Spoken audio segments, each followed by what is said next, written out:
તમારા નામ બોલો। મારું નામ છે દેવાયત મેઘાભાઈ ખીમાણીયા। હું બીજરખી ગામનો રહેવાસી છું અને મારી જમીન આવેલી છે મિયાત્રા ગામમાં। હવે મારે ઘઉં હતા, અહીંયા વાવેતર કરેલું ઘઉંનું। પછી 27 ચોથા મહિનાની 27 તારીખે મારી સોશિયલ મીડિયાની વેબસાઇટ ઉપર મેં મારા ઘઉં વેચવા માટે મૂકેલા હતા। એમાં હિંમત ચૌહાણ કરીને વ્યક્તિ છે, એનો સંપર્ક થયો હતો મારે એની હારે। પછી એ ભાઈએ મને એમ કીધું કે ભાઈ હું તમને પેઢીનો ચેક આપીશ, મારે પેઢી છે રાજકોટ રતનપુર બેડીમાં। એટલે મેં વિશ્વાસે એને કીધું અને 27 તારીખે એ લોકો રાતે આવી ગયા છે અને રાતે મારા ઘઉં ભરી ગયા।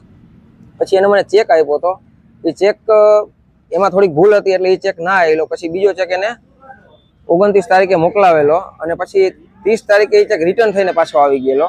એટલે અમને એવું થયું કે અમારા ઉપર ખોટું થયું છે કાંઈક। એટલે ધોવાવ ચોકીમાં હું 1 તારીખે અરજી પણ કરી આવ્યો હતો। તે પછી પાછી 21 તારીખે એ લોકોએ બીજી મારી અરજી લીધી। એટલે હવે અમારા ઉપર ખોટું થયું છે, એવી રીતે છે। ઘઉં છે મારા 2,04,600 રૂપિયાના ઘઉં છે, બરોબર। અને એ આઈસર ગાડી લઈને આવ્યા હતા। એમાં એક વ્યક્તિનું આધાર કાર્ડ પણ મેં એને આપેલું હતું, એ ડ્રાઈવર હતા, ગાડીવાળા સાથે હતા, એ બધા એક જ હતા, 3 વ્યક્તિ હતા। અને એકનો ફોટો ને બધું ડોક્યુમેન્ટ મેં ધોવાવ ચોકીમાં જમા કરાવ્યું છે। હવે સાહેબને હું નમ્ર વિનંતી કરું કે સાહેબ અમને તાત્કાલિક ન્યાય મળે, એવી મારી પ્રાર્થના છે સાહેબ તમને।